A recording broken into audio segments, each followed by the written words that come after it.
My name is Cody. I'm the founder of Hemp for Humanity. And with our Farm to Frame initiative, we're aiming to provide healthy, sustainable, and affordable housing while developing our communities from farm to frame. So to understand affordable housing in the U.S., we really got to flash back to its origins in like the 1950s. To combat a severe housing shortage post-World War II, we saw the birth of the industrial prefabricated housing industry. And to cut costs, we started using industrial chemical building materials like asbestos and PFAS. And what that left us with, fast forward to today, is a declining housing stock that is also toxic to our health. And so we're in that same situation, severe housing shortage, entry-level homes are unaffordable, and it's really disproportionately affecting our underserved communities. And that was something I was able to experience growing up, living in mobile home parks and workforce housing. I saw the state of affordable housing, the utility cost burdens, the maintenance costs. Then going into college, I started to learn about the environmental cost of housing as well, how it consists of over 40% of our greenhouse gas emissions and almost half of our landfill waste streams. So I was inspired to try to find a way to build better, a way that cared for the people and the planet. And so what we found at Hemp for Humanity is a framework that does just that. And that framework is based in a biomaterial called hempcrete. And I first found out about this material when I was in college doing my senior thesis, and I learned that there was a carbon negative plant that we could also build with. So I did what any well-meaning environmentalist would do, and I got a job right out of college and started dumping all my money into trying to be a farmer. So we started the fiber hemp farm, and it was a very steep learning curve. But from that led to our first builds getting completed and many process iterations and improvements. And eventually, now what we have today is the nonprofit and our replicable framework for affordable housing development that we can package up and take anywhere. So what does that framework look like? It is broken down into three main pillars: the soil, shelter, and society. And each one of these things in some way contributes to subsidizing the cost of construction. So it's like the Habitat for Humanity model, except for the climate. So we'll break these down in detail. The foundation of our work starts in the soil. So it starts by finding underutilized, contaminated, or vacant land that we can grow hemp on. And we grow that hemp and we sell it to paper companies and plastic companies. And we can also produce material for our construction sites. And so the material and the revenue from our farming operations brings down our building costs up to $5 per square foot. Not to mention, we're sequestering up to 4 tons of CO2 per acre and also cleaning the soil, which has been a big part of our research recently. Right there is the graph of our field last year, where we pulled almost 50% of the PFAS contamination out of our pilot field in Michigan. And so we're right now currently exploring some more ways to capitalize on that research.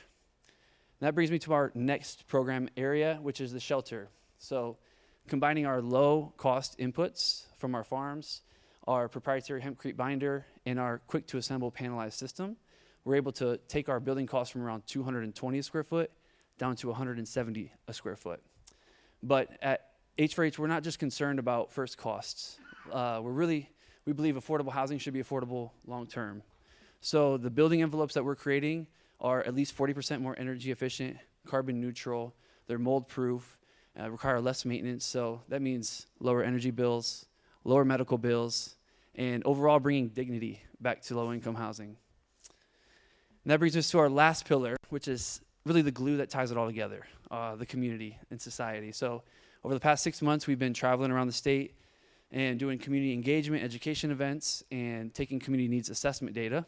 And we've used that data to really inform where and why we're developing for certain communities, as well as it's informed our workforce development curriculum, which we'll be implementing for the first time this summer with state and federal funds, which will even further subsidize our construction costs. So with these three pillars, we're launching in Detroit this summer, our hometown of Detroit, which is a prime area where we have over 15,000 acres of vacant land. That's the entire island of Manhattan within the city limits. And of that land, over 3,000 of these sites are contaminated, where we can't grow on them because of chemicals in the soil. And we're short over 48,000 housing units. And so for the past 6 months since we started this, we've raised over $200,000, gathered over 300 community data points, developed our curriculum, and we've secured lots for our first 3 builds this next summer, as well as lots for our phytoremediation research. We've built out an awesome internal team, an external team of contractors that help us in all these different areas.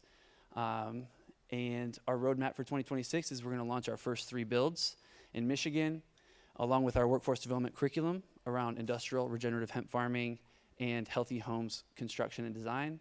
And we're also scaling up our PFAS remediation research. And so all these coming together, it puts us in a really unique situation. Unlike many other nonprofit affordable housing developers, we're able to generate over 75% of our annual budget from earned revenue from our workforce development, farming, and building. So the amount that we're looking to raise this year to fill out our budget is $270K, and that scales up to $350 in 2028 when we're building 22 homes. So any money that comes into H4H, for every dollar that we raise, we're creating $11 in community economic value through land use regeneration, community sustainable job creation, and affordable housing availability. So currently, we're looking to fill out our capital stack for the year at $270K. We're looking for developer partners to implement this in other areas as well, and board members with legal experience and fundraising experience, and then also open to low interest capital that can go into our construction projects. Thank you so much for the time.